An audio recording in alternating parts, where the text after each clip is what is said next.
What it is, guys, today I'm going to show you a different way you can customize your spinner baits using screen spline, a red Sharpie, and a zip tie. I tried to go fishing yesterday, but after Hurricane Irma, the water levels has rose very high. For me, I do not like high water. It just does not work out for me. With fall coming up, this is really cool stuff that you can do to your spinner baits to make it look different than anybody else's stuff. And I think those little slightly differences really do make a big difference actually. So I'm going to show you what this looks like underwater without any modifications, just as it is straight out the box.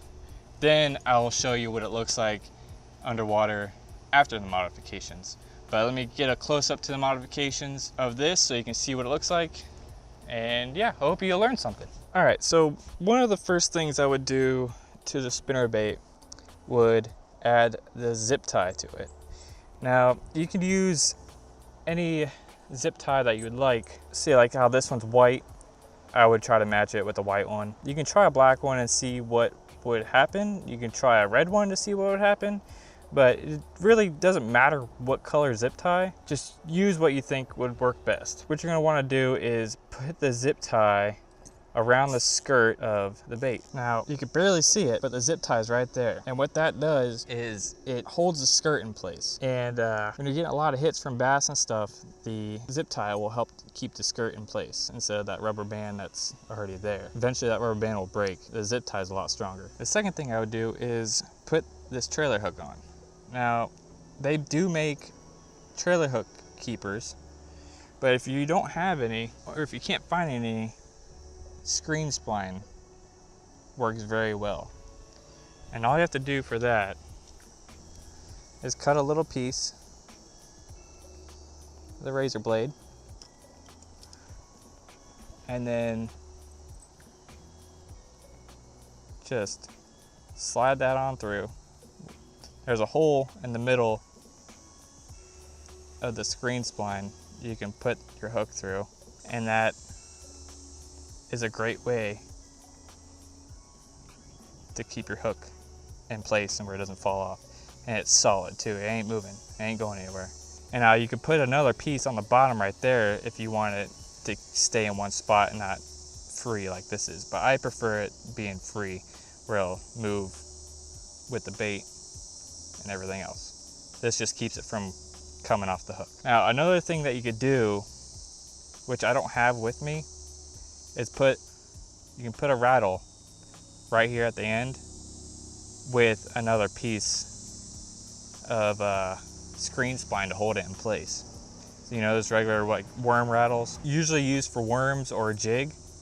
You put it on here, you can slide it through and put it on there, and then put one of these screen spline to hold it in place. That's another cool thing that you could do to make it sound different, look different, and everything else. That might get the bass's attention. Then the last thing I got for you guys is this red Sharpie. There's a couple places you can put this red Sharpie.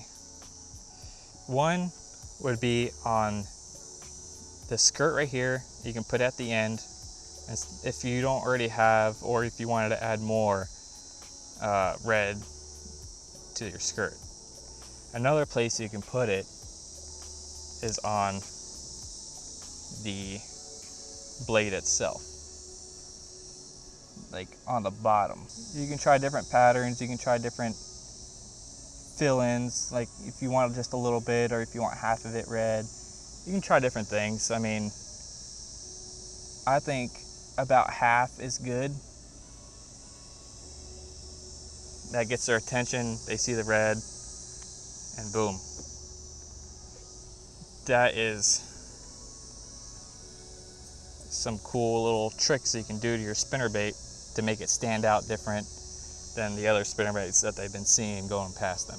Now this is what it looks like with the red Sharpie on the skirt. See how much more red it got? Or that could be a big difference in when a fish wants to bite it or not. This is out without the modifications, and I have no idea what it's gonna look like underwater with this GoPro. I'll put it in slow motion so you can see it better, but I'll do different angles so you can see different ways of the way the bait's coming.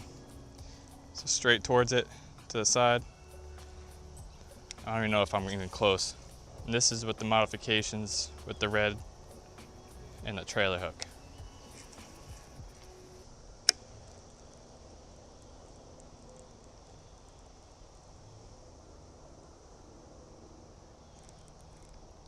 Well, I hope you guys enjoyed this little how-to video. I'm not very good at explaining stuff, but I might be, but I feel like I'm not.